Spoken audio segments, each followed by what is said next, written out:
Salam alaikum.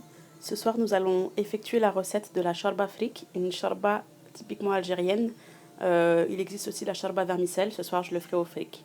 Les ingrédients: coriandre fraîche, branches de céleri, des pois chiches que j'ai fait tremper la veille et surgeler, de l'ail, de la tomate concentrée, du sel, du poivre, de la coriandre en poudre et du fouet. C'est une épice algérienne. De la viande d'agneau coupée en dés, un oignon émincé finement, le fric, qu'on appelle aussi blé concassé, de l'huile d'olive, la meilleure possible. Donc vous faites tout ça, vous faites cuire dans une marmite. Moi, je l'ai fait venir d'Algérie. C'est ma tante Zahira qui me l'a offert, donc barakallahu fiha. Sinon, dans une cocotte minute, ça va plus vite en express. On commence par mettre l'huile d'olive. Donc pour la quantité que je vais faire, j'ai mis 3 cuillères à soupe. Et généralement, dans une marmite, une cocotte minute, c'est 3 cuillères à soupe aussi. Il ne faut pas en mettre beaucoup. Suite à l'huile d'olive, on ajoutera la viande et les oignons qu'on fera revenir ensemble. Donc cette soupe-là est une soupe qu'on fait généralement pendant le mois du Ramadan. Donc généralement, c'est la soupe de tous les jours pendant le mois du Ramadan. Donc on place les oignons dans l'huile d'olive, puis la viande. On va laisser cuire jusqu'à ce que les oignons soient translucides.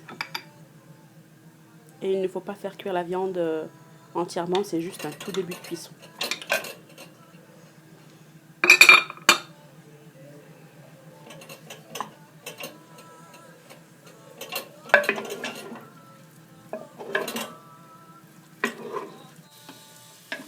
Donc voilà la vue de la marmite. Donc on fait simplement revenir en tout premier.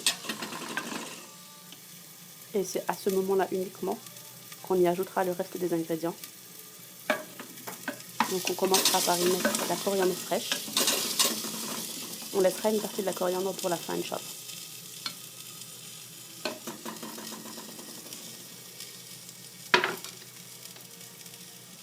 Donc la branche de céleri, ça c'est facultatif mais ça donne un goût assez particulier. Donc les pois chiches, si vous y mettez des pois chiches en conserve, il faudra les mettre au même moment que le fric, donc, mais pas en début de cuisson. Donc les épices, le sel vous ajusterez à la fin. Là j'ai mis 2 cuillères, mais vous aurez la liste des ingrédients en barre d'infos, mais vous pouvez ajuster au niveau du sel à la fin. Donc on y place aussi la tomate concentrée. On remue le tout, on y ajoute l'ail. Et on va recouvrir d'eau, environ 1,5 litre. Si vous utilisez une grosse cocotte minute de 6-7 litres, là il faudra mettre bien 2 litres.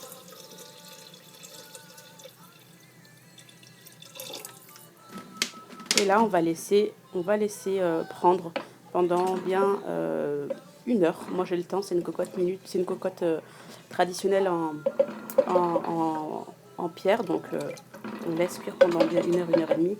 Cocotte minute, il suffira de 3/4 d'heure.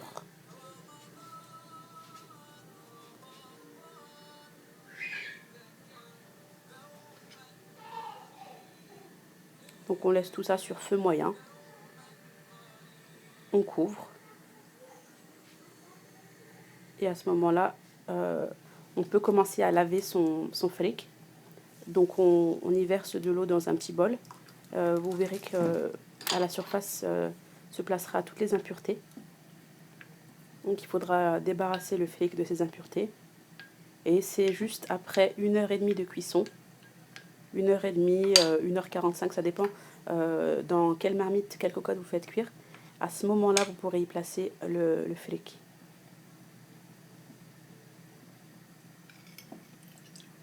Vous voyez donc là, toutes les impuretés se dégagent du fric et on pourra à ce moment-là le verser dans la préparation. Donc si vous souhaitez une charba qui soit très, on va dire, riche, vous en mettez beaucoup plus.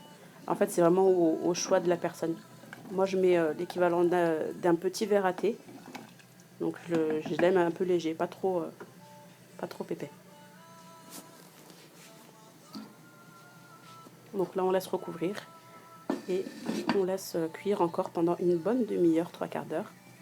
Si vous avez une cocotte minute que vous fermez donc en express, ne laissez surtout pas 3/4 d'heure, parce que ça risquerait de cramer au fond de la marmite. Donc après une demi-heure, 3/4 d'heure, je rajoute un beau piment vert. C'est facultatif pour ceux qui ont des problèmes d'estomac, c'est vraiment à éviter. Mais en l'occurrence, nous on le préfère assez relevé. Et puis ça apporte un arôme en plus.